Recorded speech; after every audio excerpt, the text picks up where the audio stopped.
What is up, ladies and gentlemen? Welcome to Punt Intended, the sports channel where everything is made up and punts don't matter. My name is Connor. I am your host.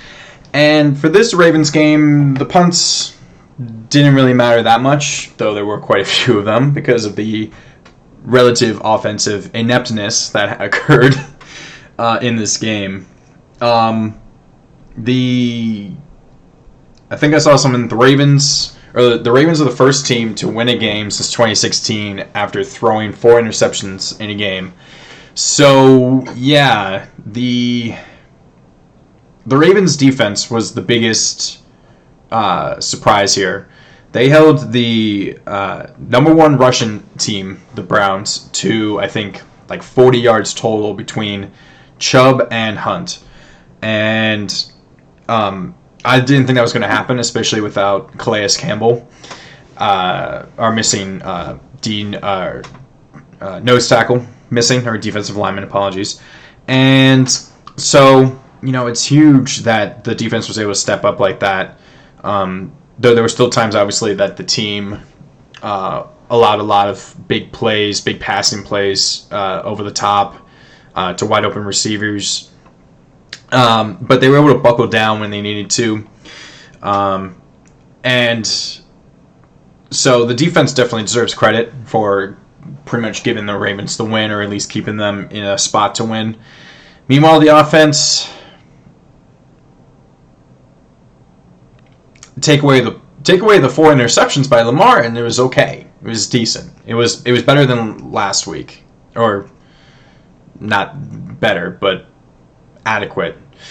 But yeah, those interceptions were backbreakers, or could have been backbreakers when they occurred. The first one that hit Bateman in the hands, that's not Lamar's fault. It was a little high and just slightly behind Bateman from what I recall, but Bateman was able to catch it, or should have been able to catch it, and then it hits a Browns defender in the hands, and then Denzel Ward dives for it for the interception. The second one and the third one were definitely Lamar's fault. He did not throw to the proper location. He tried to throw inside to Andrews on one of them, threw too far inside and got picked. The other one was the exact same thing. Instead of throwing to the outside where there was no defender for Andrews to catch it and then turn around and go for a first down, he threw it inside again, thinking Andrews was going to keep moving inside upfield, and threw it to a diving Browns defender.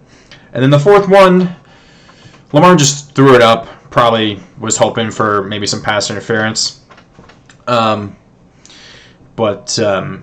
Andrews tried to make another one-handed catch, which did not occur. And it was just a good play by John Johnson. Just being able to get his head around, get the bounce to get right into his chest. But the fact that the Browns weren't able to capitalize on any of those turnovers, and I think they punted after every single one of them, if I recall correctly. Or maybe only got maybe a field goal, or I don't recall exactly. But the fact they weren't able to capitalize, I think they got, someone said they only got 3 points off of those turnovers. So the fact that they were able to do that, the Ravens defense was able to hold them that way. It's just a credit to Wink Martindale, the defensive coordinator, for preparing them for that. But the fact that the Ravens are now 8-3, leading the division and number 1 seed in the conference right now, with how they've looked the last 3 weeks and how injured they've been, is, I don't know where to call it lucky or tenacity, because the Ravens should have lost this game. All the just being -2 in the turnover department, they should have lost. They probably should have lost the game to the Bears. They honestly should be on a 3-game losing streak, not on a 2-game winning streak. So, this season's been nuts for the NFL in general, and it's a testament to John Harbaugh and the coaching staff to get the team ready to be able to handle the adversity that they've been dealing with. And I know for a fact that Lamar is going to be super tough on himself. He will want to make sure that never happens again, this type of game for him. and he will, hopefully he'll take the next step, or not take the next step, but hopefully he'll learn from it. Meanwhile, for the rest of the AFC North, seeing this game, the Bengals are probably like, oh, the AFC North is right there for the taking, because they've beaten the Browns, they've swept the Steelers, blowing them out pretty much in both games. They've blown out the Ravens at Baltimore already, and the Ravens play them in, I think, 4 weeks. They're the third to last game of the season, if I recall correctly, for the Ravens. So, but the Bengals are like probably just sitting there being like, oh, if the Ravens and the Browns are going to play like this the remaining 2 games we have against them, this division should be ours. Meanwhile, the Steelers are probably like, oh, despite how bad we were today, with how bad our offense was, our defense is probably better than the Browns. And Lamar, pretty much historically, at least in his career, has struggled more with the Steelers than the Browns. This is definitely Lamar's worst game as a professional, at least with the 4 interceptions. Now, there's probably been games that you could actually say were worse, maybe like the Chiefs game from last year, where he had like 97 total yards passing. But,